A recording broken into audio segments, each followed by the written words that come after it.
हरे हरे कृष्णा कृष्णा कृष्णा हरे हरे हरे राम राम राम हरे हरे हरे कृष्णा कृष्णा कृष्णा हरे हरे हरे राम राम राम हरे हरे हरे कृष्ण कृष्ण कृष्ण हरे हरे राम राम राम हरे हरे हरे कृष्णा कृष्णा कृष्णा हरे हरे हरे राम राम राम हरे हरे हरे कृष्ण कृष्ण कृष्ण हरे हरे राम राम राम हरे हरे हरे कृष्णा कृष्णा हरे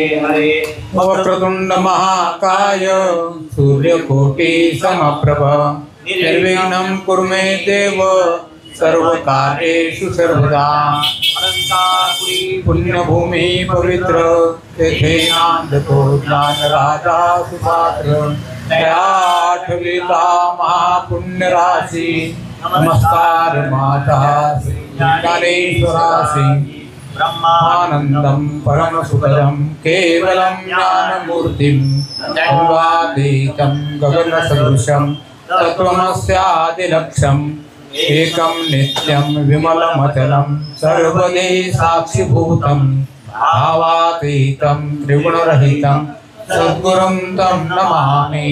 गुरुर्ब्रह्मा गुरुर्विष्णु गुरुर्देवो महेश्वरः गुरुर्साक्षात् परब्रह्म तस्मै श्री गुरवे नमः। वक्षजालेन्द्रकटास्य अड्भङ्गकानीपमच्छिन्द्रराध्या चौरङ्गिरेवाणकभद्रसंज्ञा भूम्या बभूर्व नवनाथ सिद्धा। ओम श्री चैतन्य नवनाथ महाराज की जय। सद्गुरु साईनाथ महाराज की जय। श्री गणेशाय महा श्री सरस्वती महा श्री मार्तंड भगवान महा श्री रूप धून महा जय जय आजी जगदोद्धारा पंढरी आदिशा रुक्मिणीवरा सर्व साक्षी दिगंबरा पुढे ग्रंथ बोलविका मागील अध्याय अनुसंधान भर्तरीचे आले विरक्तपण गोरक्षतेचे समागम पूर्ण गिरणारा आचळा पोहोचला। पहिल्यांदा गणपतीला नमस्कार केला ग्रंथकारांनी, नंतर त्यांचे आराध्य दैवत पंढरीश पांडुरंग त्यांना नमस्कार केला। मागच्या अध्यायाशी संगती सांगतात की मागच्या अध्यायामध्ये त्या भर्तरीनाथांना विरक्ती आलेली, वैराग्य उत्पन्न झालेले का तर त्यांच्या चुकीने त्यांनी त्या पिंगलाला खोटा निरोप पाठवला की भर्तरी राजा गेलेले आहेत। त्यांनी पिंगलेने काही मागता पुढता विचार न करता ती सती गेली। ज्यावेळेला राजा वनामधून आला त्यावेळेला ही सत्य घटना कळली की आपण जी केलेली थट्टा ही आपल्याच अंगावरती आलेली आपली पिंगला राणी आपल्याला सोडून गेलेली आहे। मग मात्र त्यांच्या मनामध्ये वैराग्य निर्माण झालं आणि ते त्या स्मशानामध्येच 12 वर्षेपर्यंत राहिलेली आहे। ही गोष्ट त्यांचे वडील असणारे मित्रावरून सूर्यनारायण यांना काही आवडलेली नाही। ते दत्ताकडे गेले, दत्तगुरूंना प्रार्थना केली की महाराज गेल्या 12 वर्षापासून माझा पुत्र हा भर्तरीनाथ त्या वनामध्ये स्मशानामध्ये पिंगला पिंगला म्हणून ओरडत आहे। सूर्यनारायण मात्र मला माहिती आहे पण मी त्याचं हित करीन। मी स्वतः दत्त म्हणतात मी त्या ठिकाणी माझ्या शिष्य तीर्थयात्रा करीत गोरक्षनाथ इथे येतील, त्यांना मी ही गोष्ट सांगन। त्याप्रमाणे गोरक्षनाथ आले। दत्तगुरूंनी त्यांना सांगितलं ते तिथं गेलेले आहेत आणि तिथं जाऊन त्या एक बाटली विकत घेतली त्यांनी कुंभाराकडून, मडकं त्याला रंगीबेरंगी रंग दिले आणि अशा ठिकाणी पडले की नेमके त्या राजाला दिसल आणि ते मडकं फुटन। ते फुटल्याबरोबर त्या ठिकाणी त्यांनी मोठा शोक मांडलेला आहे की मी राहिलो असतो तू गेली असती तर बरं झालं असतं वगैरे वगैरे खूप काही मोठा शोक त्यांनी केलेला आहे।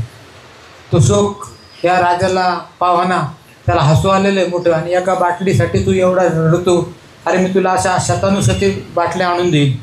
त्यावेळेला गोरक्षनाथ म्हणतात तू जर असं असेल मी पण तुला लक्षावधी पिंगला आणून देईन।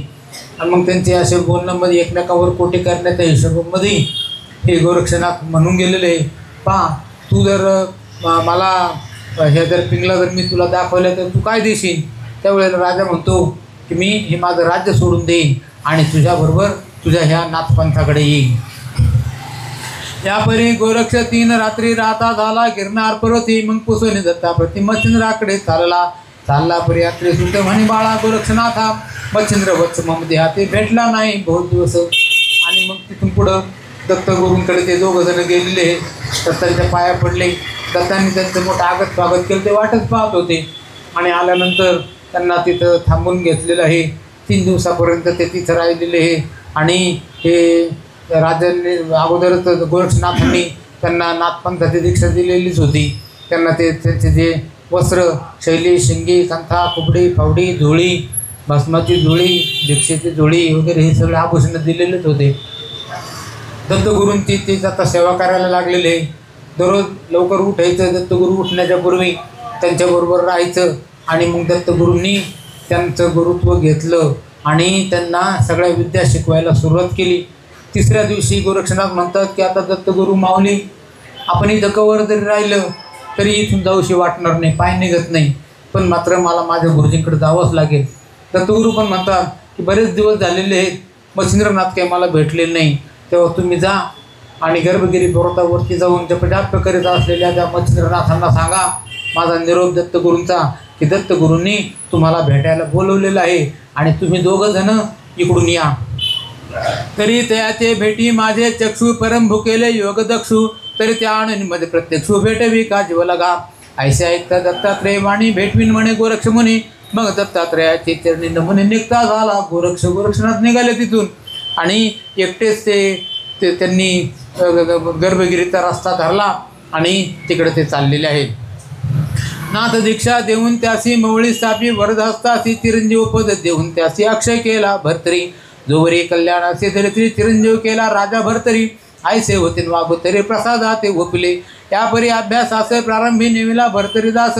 ब्रह्मज्ञान रसायनास कविता वेद सांगितलं. ज्याप्रमाणे पूर्वी दत्तगुरूंनी मच्छिंद्रनाथांना विद्या शिकवल्या, ज्ञानेंद्रनाथांना विद्या शिकवल्या, त्याच पद्धतीनं स्वतः दत्तगुरूंनी त्यांना हे व्याकरण ब्रह्मज्ञान रसायन कविता वेद ज्योतिष धनुर्विद्या जलतरण संगीत वैद्यक त्याचप्रमाणे हे संवाद कला एकमेकांचं नाट्य मीमांसा वगैरे सगळे काही सांगितलेले. पातंजली योगसुद्धा सांगितलेलं आहे. आणि अशा पद्धतीनं त्यांना विद्येचं त्यांचं हे दान सुरू झालेलं आहे. यापरी वैद्यशास्त्र गहन सांगता झाला त्रिनंदन. वातास्त्राधिक जलद पूर्ण आग्नेयास्त्र सांगितले. कामास्त्र धर्मास्त्र वाताकर्षण वज्रास्त्र पर्वतास्त्र वासव शक्तिदारुण नागास्त्र खगेंद्रास्त्र अस्त्र जीवनी जीवन ब्रह्मास्त्रादी उपदेश. त्याचप्रमाणे अस्त्रविद्या ही दुर्मिळ विद्या होती जी इतर कोणाकडेच नव्हती, फक्त नाथपंथाकडे होती. ती दत्तगुरूंनी ही विद्या ह्या भर्तरीनाथांना दिली. भर्तरीनाथ आता सिद्ध झालेले आहेत, नाथ झालेले आहेत. आणि हे सगळं झाल्यानंतर मग त्यांनी सांगितलं की आता तुम्ही त्या मार्तंड पर्वतावरती जा.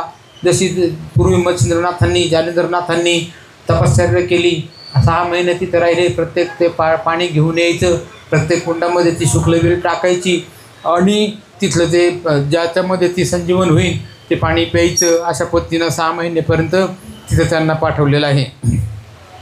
असो ऐसा विद्या संपन्न भर्तरी ते करून आत्रिनंदन उपरी साबरी व्यक्त करून सदना ते पाठवे. नामक पन्नग उभय ठाई सकळ देवते त्या प्रवाही मित्रकुंडासनी वेढून मी पाठवीत. महाराजा ज्याप्रमाणे पूर्वी मच्छिंद्रनाथांनी ज्ञानेंद्रनाथांनी तपश्चर्या केली होती त्याप्रमाणेच तपश्चर्या करण्यासाठी मार्तंड पर्वतावरती भर्तरीनाथांना पाठवून दिलेलं आहे. मग सकळ देव करुणी प्रसन्न पाहती गुरुते चरण. मग सवे घेऊन आत्रिनंदन बद्रिकाश्रमी पातला. तेथे बैसून पूर्ण तपासी येऊन मग गिरनार पर्वतासी. राते झाले सुखवसी मच्छिंद्र मार्ग विलोकित. हे सगळं झाल्यानंतर स्वतः दत्तगुरू त्यांना गिरनारवरून निघाले आणि त्या बद्री केदाराला गेलेले. ज्या ठिकाणी महादेव शंकर राहत होते त्या ठिकाणी जाऊन दत्तगुरूंनी महादेव ते पाया पडलेले आहेत, एकमेकांना आलिंगन दिलेले आहे. त्याचप्रमाणे भर्तरीनाथ हे पाया पडलेले आहेत आणि त्या ठिकाणी दत्तगुरूंची महादेवाची गाठ पडलेली आहे. तो एरीकडे गोरक्षनाथ पाहता झाला गर्भगिरीत. पर्वत परम आवडी आनंद भरित मच्छिंद्रा ते भेटला. उपरी चरणी ठेवून माता म्हणे महाराजा आनंद भरिता. तुमच्या भेटीची क्षुधा नितांता कामा नळू दाटला.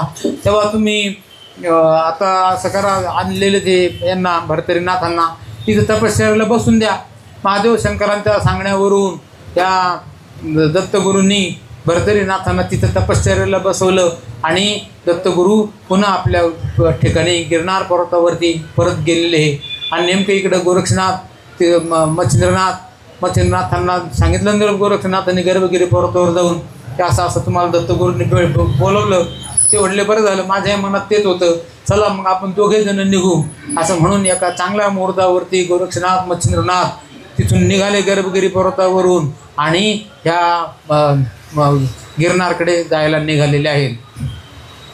तरी त्याचे घेऊन भेटी आनंदे होड दाटला पोटी ते सिंधू चरणावा गाठी प्रेमेला रे होम तसे ऐशी गोरक्षकाची ऐकता वाणी तोही पडला काम वेष्टनी म्हणे वत्सा माझा स्वामी पाहू ऐसे वाटत असे. मलाही तेच वाटत होतं की आपण दत्तगुरूंना भेटायला जाऊ आणि तूही नेमका तोच निरोप आणलेला आहे, तेव्हा आपण नक्कीच तिथं जाऊ असं म्हणून त्यांनी तिथून निघायचं प्रस्थान ठेवलं. आणि मदल दरमदल करीत करीत तो रस्ता नेमका ह्या विदर्भामध्ये कौंडिन्यपूर नावाचा एक मोठं नगरी आहे. त्या नगरीमध्ये राजा विदर्भ देशाचे कौंडिन्यपूर तिथं ते जायला निघाले. तिथला जो राजा आहे शशांकर राजा, तो तिथं राज्य करीत होता. आणि जात असताना नेमकं त्या नगराच्या जवळ आले आणि खूप मोठा गर्दीचा जमाव त्यांना दिसलेला आहे. गोरक्षनाथ मच्छिंद्रनाथ विचार करतात की हे नगर आज एवढं का बरं गजबजलेलं आहे. आणि मग त्यांना असं कळलं, लोकांनी सांगितलं की अहो इथला जो राजा शशांकर आहे तो त्याच्या मुलाच्या वरती कोपलेला आहे. खूप मोठा त्या मुलाचा त्याला राग आला आणि त्या रागाच्या भरामध्ये त्यांनी सेवकांच्या हातून त्यांच्या मुलाचे हातपाय तोडलेले आहे. आणि असा तो हातपाय तोडलेला मुलगा त्यांचा तो ह्या चौकामध्ये पडलेला आहे. फार वाईट वाटलं मच्छिंद्रनाथ गोरक्षनाथांना. अरे अरे, राजाचा पुत्र असून त्याला एवढी मोठी शिक्षा का बरं केली असेल. आणि बाकीचे लोक पण विचार करतात की हो राजा तर खूप चांगला आहे, त्याने खरोखरच काहीतरी केलेलं असेल म्हणूनच राजाने असा हुकूम केला असेल हातपाय तोडा म्हणून. दावा सकळ निर्णाण तोदा गुडवतो ठेवून ग्रंथी भोजा प्रांजळपणी असावा ऐसे ऐकत्या श्रोत्या ते वचन कवी म्हणे घ्या अनुसंधान तेथी तर राव शशांकर नाव प्रज्ञावंत धार्मिक संतती नसे तेणे करून राजा झाला चित्ती उद्वग्न ना आवडे वैभव राज्या कारण छत्र सिंहासन ना आवडे. कवी सांगतात ग्रंथकार की ती एक मोठी घटना आहे आणि ती घटना अशी आहे, हे जे राजा शशांकर आहेत हे 25-30 वर्षापूर्वी त्यांचं पोटी काही पुत्र संतान नव्हतं आणि पुत्र संतान प्राप्त व्हावं म्हणून त्यांनी अनेक प्रकारचे इलाज केले. अनेक वैद्य हकीम, त्यात देवल ऋषी, ब्राह्मण, त्याचप्रमाणे यक्ष किन्नर गंधर्व राक्षस काय जे जे म्हणायचं कोणी पण काही सांगायचं आणि यांनी ऐकायचं. अशा पद्धतीचे खूप काही इलाज केले पण यांच्या पोटी काही मुलबाळ झालं नाही. त्यांची जी पत्नी मंदाकिनी ती पतिव्रता व्रताने राहत होती आणि हे दोघं जण एक चित्ताने राहून सुद्धा त्यांच्या त्यांना पुत्रसंतती होत नव्हती. नावडे आसन वसन शयन नावडे अन्नदकादी पान नावडे चातुर्य भोगादी गायन कळा कुशळ गुणस्वे सदा विराधुनी एकांत स्थानी वंशलतेची करती घोकणी तो एके दिनी मंदाकिनी कांता बोले राया ते. आता काय झालेलं आहे की सगळं काही राजाजवळ प्राप्त होतं, पद होतं, प्रतिष्ठा होती, पैसे अडके होते, शेतीबाडी होती, इस्टेट प्रॉपर्टी होती, गाड्या घोड्या, पण मात्र मूलबाळ मात्र काही नव्हतं. त्याच्यामुळं खूप सुंदर स्त्री असावी पण ती नकटी असावी. मग त्या ठिकाणी त्याच्यामध्ये कसं ते प्राप्त होत नाही जे पाहिजे समाधान. आणि त्याच पद्धतीनं ह्या राजाला सुद्धा वाईट वाटायचं. राजा मनामध्ये खूपच शोक करायचा. राणी मंदाकिनी त्यांना वेळोवेळी समजून सांगायची की महाराज जाऊ द्या, जे आपल्या नशिबामध्ये असेल ते होईल, तुम्ही काय अशी काही चिंता करू नका. म्हणे महाराजा नरेंद्रोत्तमा धाक करता संतती कामा परिला लाट रेषेच्या विधी उगमा नसल्या व्यर्थ का धाक तरी सर्वज्ञा सहज स्थिती चित्तमेवा प्रांजळ वृत्ती व्यर्थ का त्यांनी शरीरावृत्ती न भंग द्यावे अनला ते. तर ती पत्नी त्यांना वेळोवेळी समजून सांगायची की महाराज अहो एखाद्याला नाही होत, ते काय आपल्या हातामध्ये राहत नाही, काही ते आसन विधात्याची लीला. आपण जर त्याच्यामध्ये जर असं वाद दुःख करीत जर बसलो तर आपला हे जीवन हे व्यर्थ जाईल. आणि वर्तमानामध्ये जगायला पाहिजे. पूर्वी होऊन गेल्या गोष्टी त्याचा आपल्याला आता काही फायदा नाही आणि पुढं काय होणार आहे त्याची पण चिंता करून काही उपयोग नाही. तेव्हा तुम्ही हे सगळी काही चिंता सोडून द्या आणि हे त्याच्यामध्ये समाधान माना. राजाचं मन मात्र इतकं नाराज होतं की ते कोणाचंच मानायला तयार नव्हता. राणी सांगते ती सुद्धा त्याला आवडत नव्हतं. राजा वडमानळ चिंता क्लेशा शरीरा चावून हरिप्रज्ञेचा प्रज्ञेवीण संसार वच होत आहे महाराजा. ऐसे बोलता मंदाकिनी परी राजा बोट धन वाटे म्हणे चित्त जरी व्यग्र कांतनी संसार वल्ली सोडेना. त्याचा तो स्वभाव होता आणि साहजिकच आहे, कोणाला पण ते दुःख सहन करता येण्यासारखं नसतं. आणि त्यांनी बऱ्याच गोष्टी ऐकलेल्या होत्या. हरिभक्त होता तो, महादेवाचाही चांगला भक्त होता आणि ती पत्नी जे सांगते ते काही त्याला पटत नव्हतं. दिवसांदिवस आती थोर नावरे चिंता वैश्वानर मग एके दिवशी अति निष्ठुर शिवाराधू बैसला. मांत्रिकाचे पातारुनी वैभव केले त्या स्वाधीन सवे स्वल्पभूती घेऊन दक्षिण दिशेत चालला. महादेवाचा तो मोठा भक्त होता. त्याची अशी खास श्रद्धा होती की महादेव हे एकदम भोळं दैवत आहे. थोड्या सेवेने सुद्धा ते प्रसन्न होतात. आणि मग काय त्यांनी आपण असं करू, महादेवाचीच आराधना करू म्हणून त्यांनी मंत्री लोकांकडं बोलवलं. मंत्र्यांची परिषद घेतली.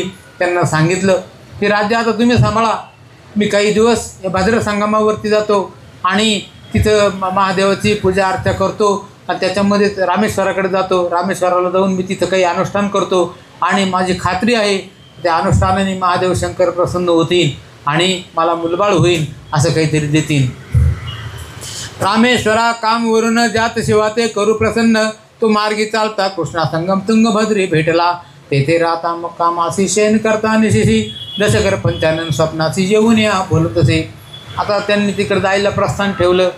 मग त्यांच्याबरोबर गाड्या घोड्या सेवक सगळे काही होतं. राजा लवाजमा होता मोठा आणि राणी राजा आणि त्यांचे ते सेवक हे सगळं वैभव घेऊन ते रामेश्वराकडे दक्षिणेला निघाले. जात असताना तुंगभद्रा नदीच्या संगमावरती त्यांचा मुक्काम पडला. तिथं झोपलेला असताना प्रत्यक्ष महादेव त्यांच्या स्वप्नामध्ये आले आणि ते म्हणतात की राजा तू रामेश्वराला काही जाऊ नको. अरे या संगमामध्ये एक महादेवाची पिंड तुला सापडेल, त्या पिंडीची इथं स्थापना कर आणि तिथंच तुझं काय अनुष्ठान आहे ते इथं कर, तुला रामेश्वराला येण्याची गरज नाही. असं म्हटल्यानंतर ते सकाळी उठल्यानंतर त्यांनी हा सगळा विषय सांगितला आणि बाकीचे जे सेवक तिथले जे गावकरी या सगळ्यांनी मिळून तिथं शोध घेतला. तर खरोखरच त्या तुंगभद्रेच्या पात्रामध्ये एक महादेवाची पिंड त्यांना आढळली. ती त्यांनी आणली. गुरुजींकडून पाहून चांगला मुहूर्त पाहिला, त्याची प्रतिष्ठापना केली आणि राजा तिथंच अनुष्ठान करू लागलेलं आहे. दररोज सकाळी उठायचं, महादेवाची पूजा करायची, बेलपत्र व्हायचे, दुपारी त्यानंतर महादेवाचं काही कीर्तन पुराण प्रवचन वगैरे ऐकायचं आणि रात्री झोपताना सुद्धा महादेवाची सेवा आरती करून नंतर झोपायचं. असं अनुष्ठान त्यांनी तिथं मांडलेलं आहे. करुणी हाराचे जय जयकार अखंड होती नामी गजर जय जय शिव संगमेश्वर ऐसे लोक भोभाती. तरी त्या निकड मध्यक्षती भद्र संगम ग्राम वस्ती त्या माझी भूदेव जाती अप्रायासे प्राज्ञिक मित्राचार्य तयाचे नाम वेद पाठकी उत्तमोत्तम तयाची धारा शरीर नाम पतिव्रत आगळी. त्याच ठिकाणी त्या भद्र संगमावरती मित्राचार्य नावाचा एक महादेवाचा भक्त ब्राह्मण होता.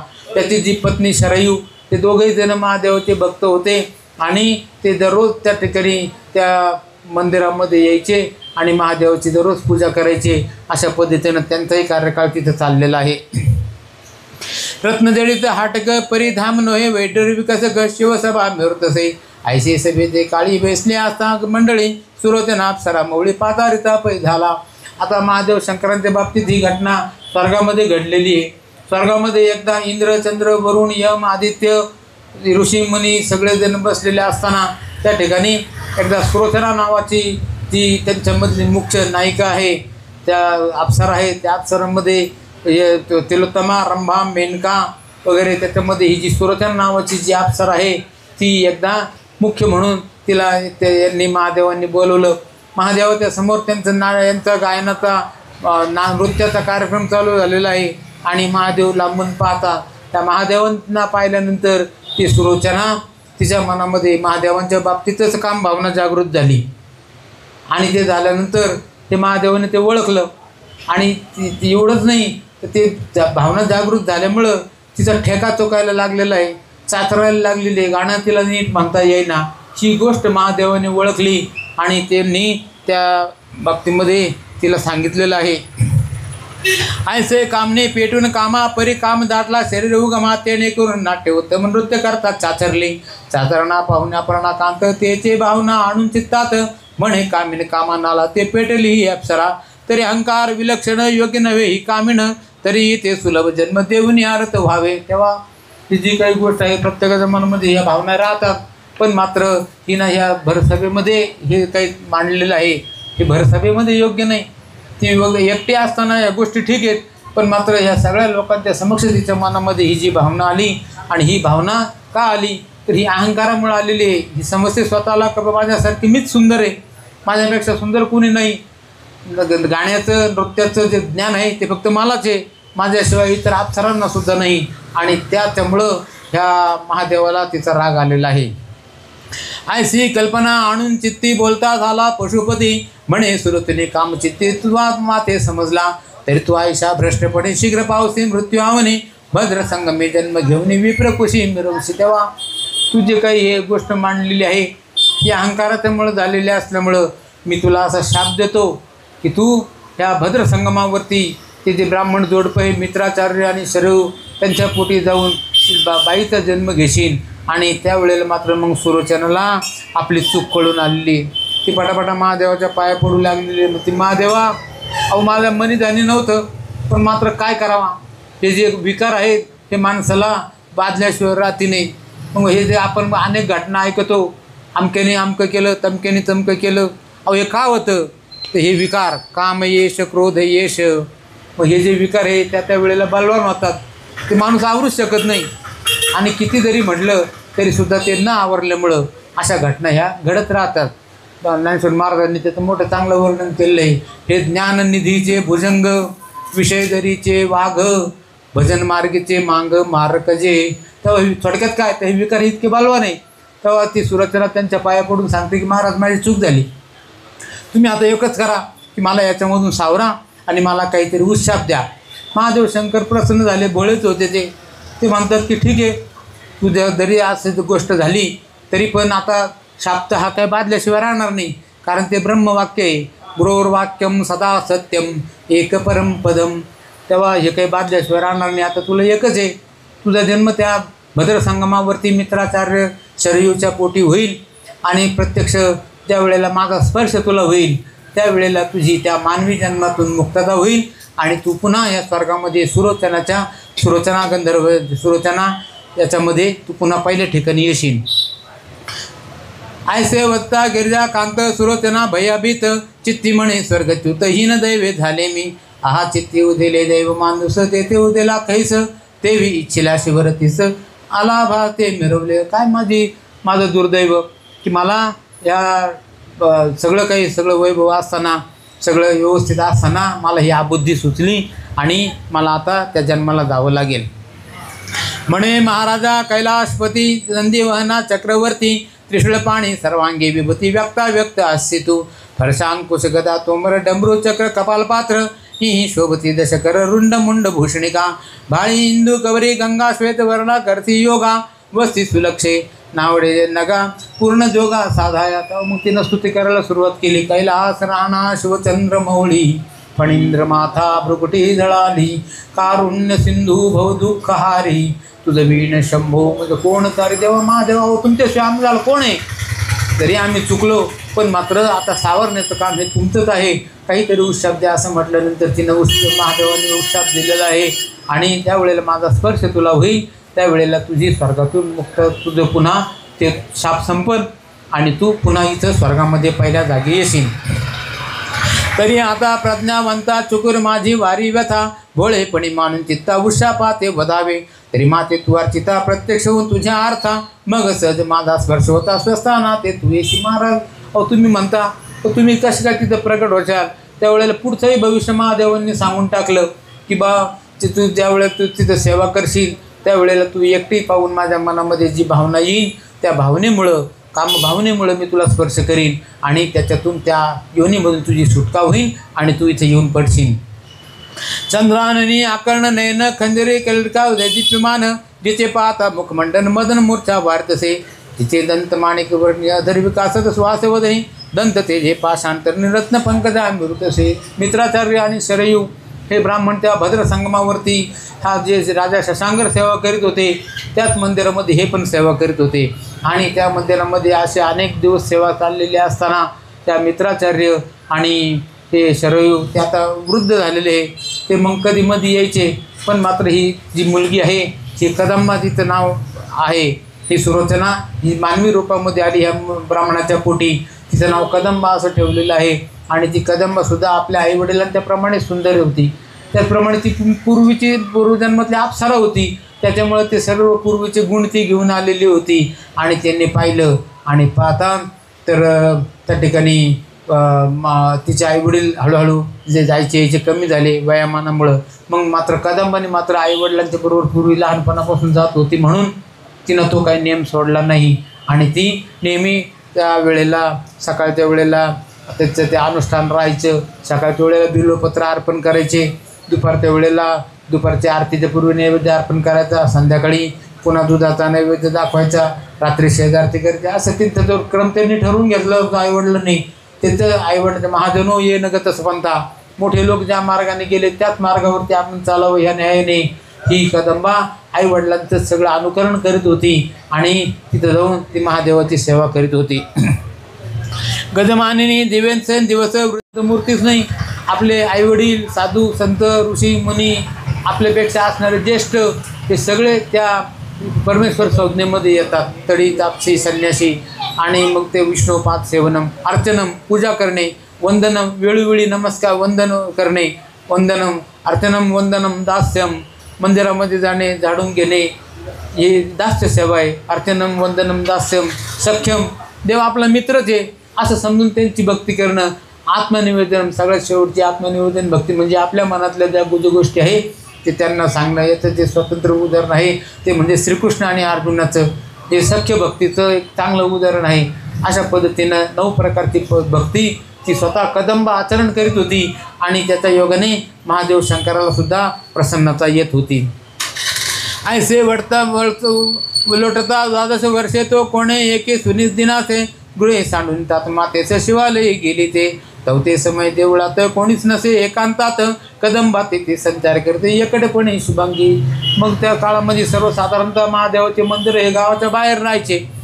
त्याचे दरवाजे लहान म्हणजे ते नम्रता म्हणजे जाताना खाली मान करून जायचं म्हणजे देवाच्या पुढं आपला मोठेपणाने दाखवायचा. या सगळ्या गोष्टीचा विचार करून मंदिरात एक स्वतंत्र शास्त्र निर्माण झालं. आणि त्याप्रमाणे तिने वेळोवेळी त्या महादेवाच्या देवळात जायची. एक दिवशी सकाळच्या वेळेला तिनं पूजा केली. पूजा करून ती आता मागे फिरणार. एवढ्यामध्ये काय झालेलं आहे की महादेव शंकर त्या पिंडीमध्ये होते. प्रत्येक महादेवाच्या मंदिरामध्ये जिथे जिथे महादेवाची पिंडीची प्रतिष्ठापना झालेली आहे त्या प्रत्येक मंदिरामध्ये महादेव शंकर स्वतः राहतात. आणि म्हणून त्यांना जी प्रार्थना करायची असती ती लहान आवाजामध्ये म्हणजे फक्त त्यांना ऐकू येईल स्वगत आपल्याला आणि मग देवाला ऐकू येईल अशा भाषेत करायची राहते. आणि ते मनोरथ हे पूर्ण होतात असा आतापर्यंत अनुभव आहे. तसे महादेव त्या पिंडीत राहत होते तिथं. आणि त्यांनी ते दररोज ती यायची तिथं ते सौंदर्य त्यांना मोहित करायचं. कारण की ते पूर्वी पण त्यांनी ते स्वर्गामध्ये पाहिलेलं होतं. आणि एक दिवशी काय झालेलं आहे की तिने ज्यावेळेला ती मागे वळाली आणि त्यावेळेला महादेव शंकर त्या पिंडीतून जागृत झाले. आणि त्यांना असं वाटलं की तिला आलिंगन द्यावा म्हणून ते तिच्या मागं धावलेले. पुढे कदंबा आणि मागे शिव असे ते बाहेर तर ती घाबरली आणि ती बाहेर पडू लागलेली आहे. हर म्हणून वाणी मस्तक ठेवी महिला गुन्हे ते कामवेष्टनी पडेला हास्ययुक्त भुवनी कुमार तात म्हणे इच्छी व्हावे रथ आयचे युधी चपळ मत धरून पाय ती चपळ. सगळ्या गोष्टीचा विचार करून महादेव शंकरला असं वाटलं की आपण ते जावं आलिंगन द्यावं म्हणून ते त्याच्या मागे धावले. ती पुढे आणि मागे महादेव असं चाललेलं आहे. शिवालयाते सोडून बाहेरी येते झाली विप्रकुमारी परतो शिव कामातुर ते मागे धाविनला पुढे कदंबा मागे भव उभय काम ते घेती धाव घेता सदाशिव जाऊन या स्पर्शिली. आता मग तो पळून किती पळणार तरी त्यांना महादेवाचा फक्त स्पर्श झालेला आहे. ती त्यांच्या हातातून निसटली. ती गेली घरून निघून. पण मात्र महादेवाचा तिथे वीर्यपात झालेला आहे. आणि ते वीर्य त्या नदीच्या किनाऱ्यावरती असल्यामुळं नदीने वाहत ते पुढं नदीच्या प्रवाहामध्ये चाललेले. मग आता ते कुठं जाईल प्रवाह पतीत पाणी जिकडं नेईन तिकडं ते वाहत गेलेलं आहे. द्रव द्रवता मही पाठी पाहता झाला कृष्णा तटी उदक मिळता एकवटी सकळ मासे संचरले परिपूर्वी पासून ते सवी पर्वत घन तेने प्रवाही कृष्णा संग मान रेत पाहत मिरवला पर्जन्य काळी तो अचाट जात होता कृष्णा पात्रात तै संधीत राव सुबट स्नाना लागे मिरवून नेमकं त्याच ठिकाणी हा शशांकर राजा पुढं घाटावरती येऊन महादेवाची आराधना करीत होता आणि त्यांनी सूर्यनारायणाला अर्घ्य देण्यासाठी म्हणून पाण्यामध्ये हात घातला आणि पाण्यामध्ये हात घातल्यानंतर ते नेमकं वीर्य त्याच्या हातामध्ये आलेलं आहे. पहा योगायोगाची गोष्ट. आणि ज्या वेळेला तिथं ते वीर्य त्याच्या हातामध्ये आलं आणि त्यांना अशी जाणीव व्हायला लागलेली आहे की याच्यामध्ये काहीतरी लहान बालकासारखं काहीतरी आढळून राहिलेलं आहे. म्हणजे बालक तर नाही ना, म्हणून त्यांनी पुन्हा एकदा पाहू लागलेले आहे आणि त्यावेळेला असं त्यांना आढळून आलेलं आहे. रचेला परिण लागता क्षण सकळ अवयव दैदिप्यमान राजे पाहता प्रत्यक्ष बाळ धनु ते देखले चौरंगनाथ महाराज की जय.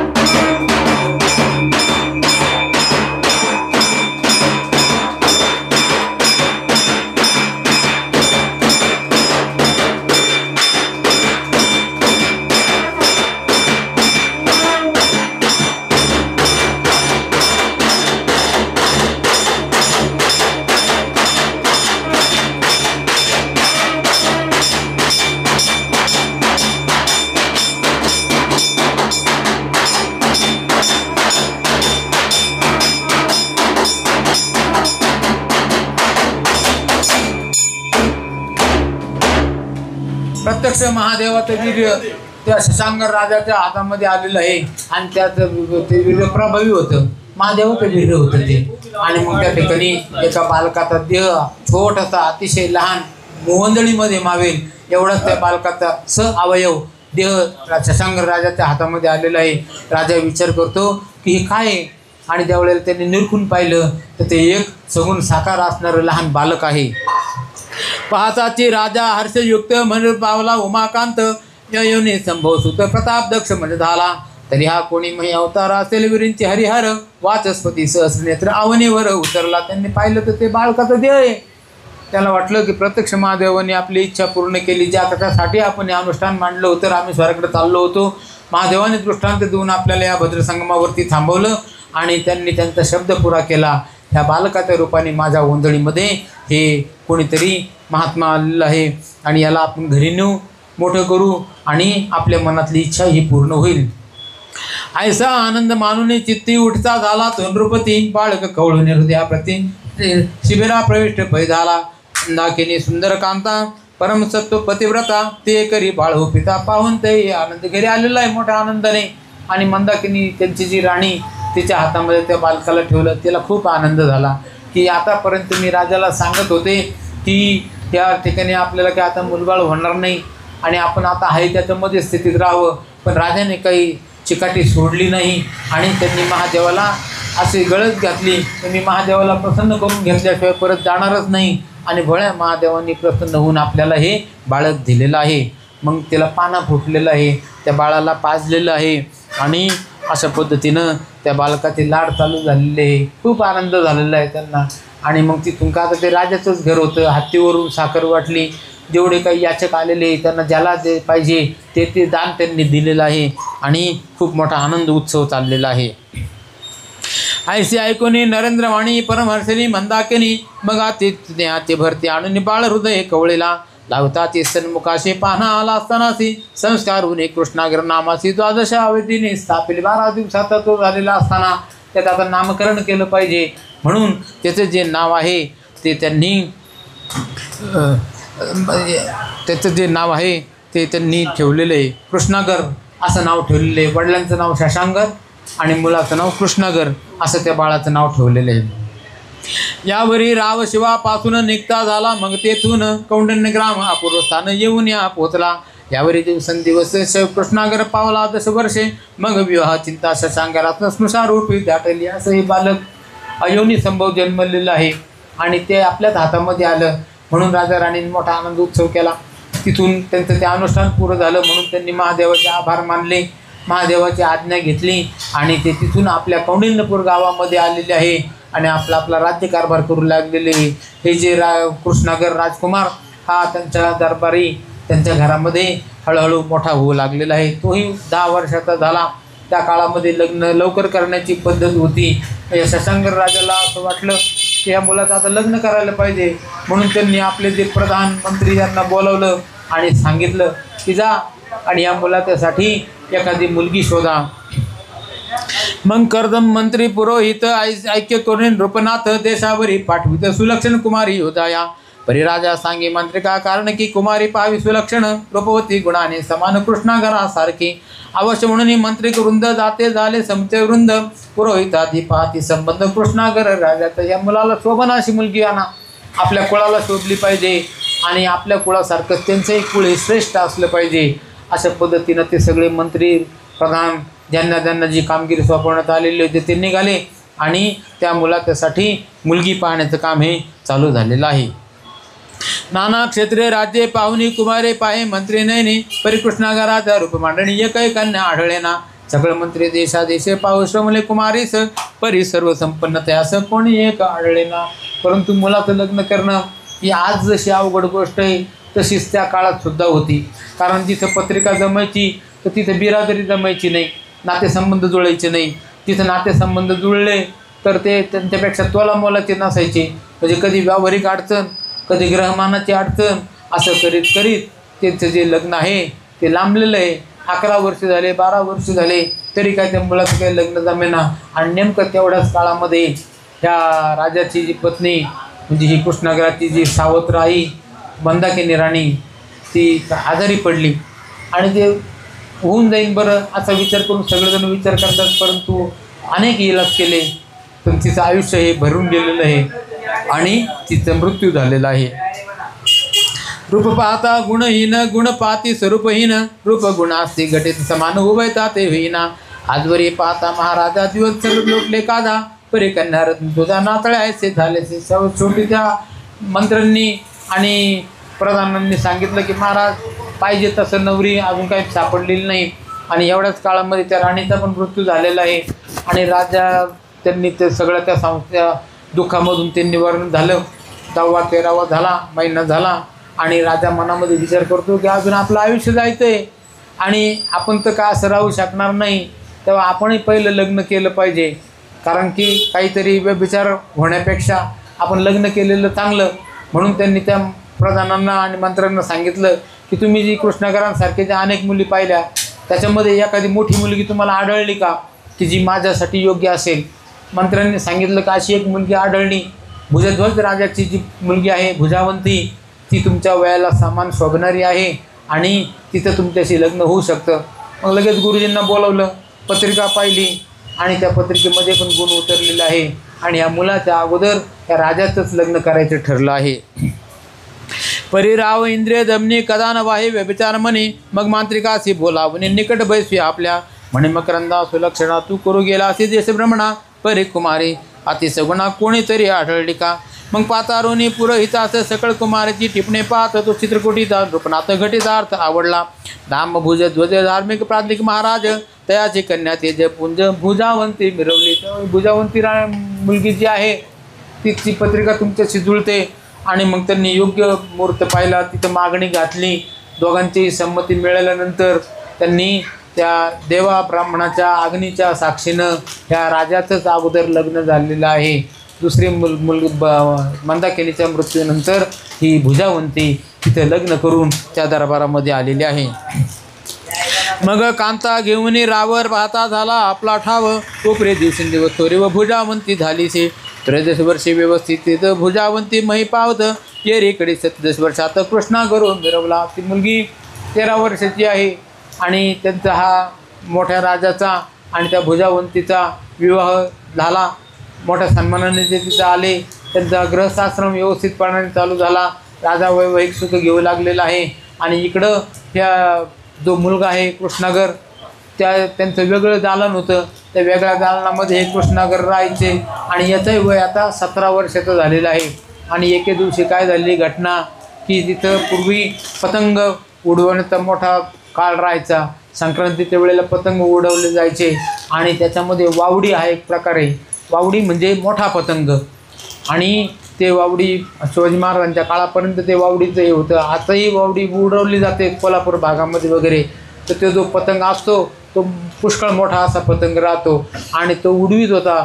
आणि नेमकं ह्या भुजावंतीनं त्या मुलाला पाहिलं आणि तिच्या मनामध्ये त्याच्याबद्दल कामभावना उत्पन्न झालेली आहे. कारण तो होताच तो मुळात सुंदर, तो अवतारी पुरुष होता. प्रत्यक्ष महादेवाच्या वीर्यापासून त्याची उत्पत्ती झालेली होती. लांबून तिनं पाहिलं आणि दासीला विचारलं की हा कोण मुलगा आहे. आणि मग दासीने सगळी त्यांना माहिती सांगितलेली आहे की बाईसाहेब हा तुमचाच सावत्र मुलगा आहे. म्हणे पहिलं धामा प्रति वावडी उडवी वाताकृती त्या ते पातारून उत्तम गती स्वधामा ते आणवेगे.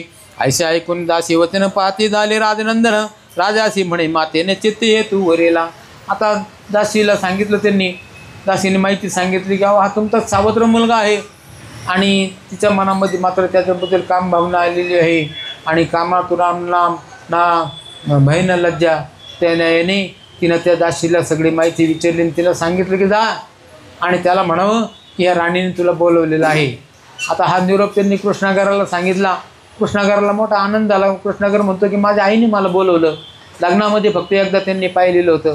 तो मोठा संयमी आणि धार्मिक आणि सगळ्या मानमर्यादा पाळणारा होता. त्याला असं वाटलं की त्यावेळेला आपल्याला काही आईला भेटता आलं नाही. आता आई आपल्याला होऊन बोलवते तर आपण गेलं पाहिजे म्हणून तो गेलेला आहे. आणि गेल्या गेल्या त्या आईच्या पाया पडलेला आहे. मज आज वत्साते माऊली कोणीकडून पाहनावली तरी आज भाग्य सावली सफळ झाली से. ऐसा आनंदोत्साह चित्ती मानून जात असे नृपती सहज चाली सदनाप्रती जाऊन या पोचला. तवती दारा उपरीवरी येता पाहिले कृष्णागरी खाली उतरून शैन गुहारी पाते झाले वेल्हाळी. आणि त्यांनी लांबून येताना पाहिलं तो पाया पडायला लागला तर तिनं त्याला वरती हाताने सावरलेलं आहे आणि त्याला आलिंगन दिलेलं आहे. ती म्हणते की तू बाकीचं काही असू दे, तुझ्याबद्दल मला मात्र ही जी वासना निर्माण झाली आहे ती वासना तू शमवण्याचं काम कर. असं म्हटल्यानंतर त्याला मोठं मनामध्ये अपराधी भावना तयार झाली, खेद भावना. अरे हे काय, मी तिला आई म्हणून भेटायला आलो आणि ती मात्र मला बायकोसारखा व्यवहार करायला सांगून राहिलेली आहे. पोचली परी हस्तसंकेते राजा प्रति दावी सदनाते. आपल्या घरी दासी जाते भेट करून उभयता. एरीकडे कृष्णागर चाली चालता गेला समोर जाता चिकरी नमस्कार सापत्न माता म्हणून. आई म्हणून त्यांनी सावत्र का असेना पण ती आई ह्या पादाला आहे म्हणून तो तिच्या पाया पडायला लागलेला आहे. दासीने त्यांची गाठ करून दिली. दासी निघून गेलेली आहे मर्यादेने. आणि मात्र हिनं त्याला असं आलिंगन दिलेलं आहे. त्या राजाला मोठं मनामध्ये खेद वाटला. तिनं त्याला लुटून त्या मुलाने शशांकराने कृष्णागराने त्या सावत्र आईला सुटका करून घेतली स्वतःची. आणि तो लांबूनच बोलायला लागलेला आहे. आणि तो म्हणतो की आई अरे तू माझी सावत्र आई आहे, असं असून सुद्धा तू मग असे व्यवहार करायला मला सांगते, हे काही तुला सोबत नाही. परी मदन बाळी वेष्टिली होती कामानळी. तेणे चित्तदरी कादळी अज्ञानपणी मिरवत असे. सुते केला नमस्कार परी नवदे यावर. ते म्हणे कृष्णाकर मना माझी छाकाटला. परी निकट झाल्या त्या वास येरू जाऊन धरी असतास. म्हणे माझे तुष्ट माणसं कामानळे विजविका. राजा तव स्वरूपार्थ कांत द्रवते झाले कामानळात. तरी चिते विंदाळू पात शांत करी महाराजाओ. मला हे चित्तच फक्त माणसाला जाळीते असं नाही, सर्वांनाच जाळीते असं नाही. त्या मनामध्ये असणारे जे विकार आहेत ते सुद्धा माणसाला जाळीते असतात. तसं मला हा कामविकार जाळून राहिलेला आहे, तेव्हा तू मला शांत कर. असं म्हटल्यानंतर त्या कृष्णागाराला मोठं वाईट वाटलेलं आहे. तो मागं सरकलेला आहे आणि तो सांगतोय ऐसे ऐकता तिथे वतीनं राजा कोपे क्रोधे करून म्हणे सेवनी सासे कानन सावधा परी काय हो. तू प्रत्यक्ष माझी सापत्न माता कोडी बुद्धी वर्षी चित्ता. तरी या कृत्या कोणत राहता तू ते होईल पुढार. हे काय तुझ्या आपण कृत्य घडून राहिलेलं आहे, हे चुकीचं आहे. आणि तू जरी चुकली तरी मला मात्र काही चुकता येणार नाही. मी असं काही पापाचरण हे करणार नाही. तू काही जरी असले तरी तू सावत्र जरी असली तरी तू माझी आई आहेस. ऐसे म्हणून कृष्णागर आतुडून चालला आपला पदर. सदना येऊन खेळावर तैसाच पुन्हा भयवटला. हा श्रीजात या मंगळा दुर्गम सरदा परम चांडाळा. नेणे अनर्थास बंडाळा जगा माझी वाढविती. जेरीकडे भुजावंती सुतायसे समजता चित्ती. परम भयाची व्याप्ती दासे लागे पातारी. आणि मग मात्र तो तिथून निघून गेलेला आहे. त्याला काही तिथं रावलेलं नाही. रागाने हातपाय आपले तो आपल्या दालनामध्ये निघून गेला. इकडं आता ह्या राणीला पण असं झालं. ते आता तिनं बी पहिल्याच वेळेला त्याला पाहिलेलं होतं. त्यांची काय फार मोठी घसरट ओळख सहजता नव्हती, म्हणून तिनं आता अशा आधाराच्या प्रसंगी कोणीतरी जवळ पाहिजे म्हणून तिनं त्या दासीला बोलावणं पाठवलं. दासी आलेली आहे आणि दासीला सगळा प्रकार सांगितलेला आहे. आपल्या त्या जवळचा मित्र राहतो आपला, त्याला आपण ह्या सगळ्या गोष्टी सांगतो. मित्र तोच की ज्याला आपण सगळ्या गोष्टी सांगू शकतो. आपल्या अडीअडचणीच्या वेळेला त्याच्या खांद्यावरती मान ठेवून रडू शकतो माणूस, तो खरा मित्र राहतो. आणि त्या पद्धतीनं त्यानं दासीला बोलावलं. दासीला ही सगळी घटना सांगितली. मग दासी, आता प्रत्येकाचे विचार हे वेगळे वेगळे राहतात. दासीच होती. ती म्हणते की अहो राणीसाहेब, तुमच्या हातून हे फार मोठं वाईट कर्म घडलं. अहो हा काय माणूस दुसरा तिसरा नव्हता, तो तुमचा पुत्र होता, सावत्र पुत्र होता. आता तो जाईल राजाच्या दरबारामध्ये सांगन आणि मग मात्र तुमची फार मोठी निंदा नालस्ती होईल. कदाचित जर राजाचा कोप झाला तर तुम्हाला इथून काढून सुद्धा देतील. तरी हा झाला वृत्तांत, आता राया करील श्रुत झाले प्राणघात मिरवेल सके ममतेही. तरी आता विष घेऊन द्यावा वाटतो आपला प्राण हरल्या सकळ कल्याण मध्ये प्रति वाटतो. तर दासी, तू जे म्हणते ते खरं आहे, तुझ्या मनात तो विचार आला, पण मलाही तसंच वाटू राहिलेलं आहे की आपल्या हातून ही जी अशी आघटित करणी झाली त्याचं प्रायश्चित्त आपण करायला पाहिजे. आणि ते प्रायश्चित्त म्हणजे काय, तर आपण स्वतःच काहीतरी विष खाऊ भक्षण करावं आणि आपला प्राण देऊन टाकावा. विपरीतास विपरीत करणे गुप्त राहील सकळ जने, ना तरी वाचल्या विटंबने नाना क्लेशा भोगावे. तरी आता ती सार गोष्टी हेच मिरवावे मृत्यू वाटी, ना तरी वाचल्या राव शेवटी विटंबवणे मारी लगे. शिवाय त्या दासीनं पण तिला दुजोरा दिलेला आहे. आता विचार विनिमय आहे, हा सल्ला सगळा एककल्ली विचार चाललेला आहे. वास्तविक अशा सगळ्याच गोष्टी अशा होती ना असं नव्हतं. आणि प्रत्येक माणूस जे काही कृती करतो त्याला सूर्यनारायण पाहत राहतात आणि प्रत्येकाला असं वाटतं की आपली गोष्ट कोणाला कळू नये, पण मात्र ती कळल्याशिवाय राहत नाही. त्याचं कारण आहे की सत्य जे आहे ते कटू असलं तरी पण ते प्रगट झाल्याशिवाय राहत नाही. आज ना उद्या ते कधीतरी जगासमोर येतं आणि त्याचे मग काय परिणाम चांगले वाईट हे त्या माणसांना तसे भोगावेच लागतात.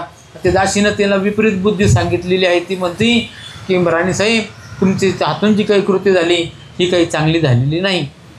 बरं, आता जर तुम्ही जरी लपून ठेवलं तरी तिथे लोकांमध्ये कळन आणि कदाचित हा मुलगा स्वतः जाऊन सांगन आणि मग मात्र राजाचा तुमच्यावर कोप होईल आणि ते तुमची मोठी विटंबना करतील आणि तुम्हाला इथून काढून देतील. तरी आताची बाई एक अपकीर्त म्हणतील रान परंकुजात भ्रष्टबुद्धी पापिणी. ऐसे दुर्घट विचार ओढवला तरी सारात सार, गुप्त प्रकरणी प्राणावर उदार व्हावे आपणची. ऐसे तिथे बोलता युती सखी देईल उत्तराप्रती, ते पुढील अध्यायी भक्ती सारगंती श्रवण करत होते हो. तेव्हा जे सगळ्या ज्या गोष्टी आहेत, प्रत्येक माणूस हा स्वतःच्या विचाराने वागत नाही. खरं तसं जर पाहायला गेलं तर प्रत्येकाच्या मनामध्ये जो विचार येतो, अंतर्यामी मनातून निघणारा जो विचार राहतो ते खरं राहतं आणि तेच खरं प्रत्येक समस्येचं उत्तर राहतं. पण दुर्दैवाने माणसं कधी दबावामध्ये अडकतात, कधी मोहामध्ये अडकतात, कधी पैशामध्ये अडकतात आणि त्यांचं जे मत जे खरं मत आहे ते बाजूला राहतं आणि जे इतरांनी जे लादलेलं मत आहे ते त्यांच्याकडून आचरलं जातं. मग या दासीनं सांगितलं की बाईसाहेब, तुम्ही आता आहे ना याच्यामध्ये थोडा शांततेने विचार करा आणि मी सांगते त्या पद्धतीनं जर तुम्ही गेले तर तुमची याच्यातून सुटका होईल. आणि मग मी काय तुम्हाला सांगते ते तुम्ही ऐका. मग त्या दासीनं आहे ना सगळी उलट बुद्धी दिलेली आहे त्यांना की बा तुम्ही असं करा की बा ते राजा ज्या वेळेला येईल त्या वेळेला खरं हे सांगूच नका. अहो खरं राजाने तरी कुठं पाहिलेलं आहे खरं, त्याच्यामुळं काही डरायचं काही काम नाही. काही राजा विचार करीन त्या वेळेला करीन, तोपर्यंत राजाला हे खरंच वाटेल आणि मी सांगते त्या पद्धतीनं तुम्ही स्वतःची चूक तर कबूल करूच नका, पण आपलं जे कुभांड आहे हे त्या मुलावरती कृष्णागारावरती घाला. आणि उलटी बुद्धी तिनं सांगितलं की ह्या कृष्णागारावरतीच आळ घ्या. असं सांगितल्यानंतर ती राणी पण तयार झालेली आहे, तिनं काही विचार केलेला नाही.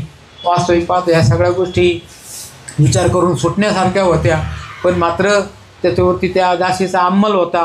त्याचप्रमाणे दुर्बुद्धी ते मना कदा अनुपदो नारायणा, आता मज ऐसे करी तुझे पाय चित्ती धरी, उपजला भावो तुझे कृपे सिद्धी जावो, तुका म्हणे आता लाभ नाही या परत. सगळ्यात मोठी जर माणसाला लयाला नेणारे कोणते असेल तर ती दुर्बुद्धी कधी ती मनामध्ये तयार होते स्वार्थी भावनाने आणि कधी कधी आपलं मन पण शुद्ध राहतं सत्य कबूल करायची ताकद राहते. पण मात्र काही वेळेला त्या दासीच्या जसं ती त्याच्या त्या दबावाखाली आली तसे आपण दबावाखाली जातो आणि काहीतरी वेगळंच होऊन जातं. मग त्या दासीनं काय काय विषय सांगितला, काय तुम्ही बोला, काय हे करा, तो जो सगळा विषय आहे तो पुढच्या अध्यायामध्ये येईल.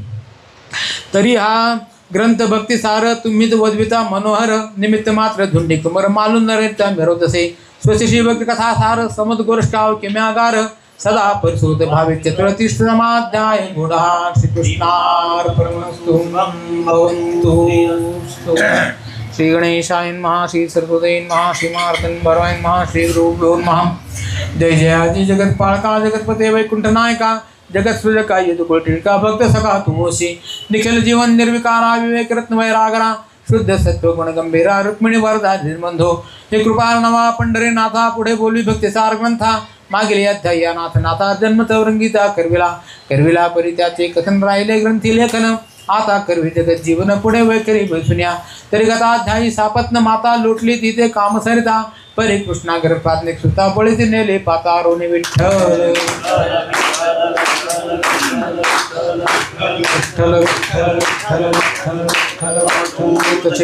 श्री गुरुदेव दत्त. श्री चैतन्य नाथ महाराज की जय. साईनाथ महाराज की जय.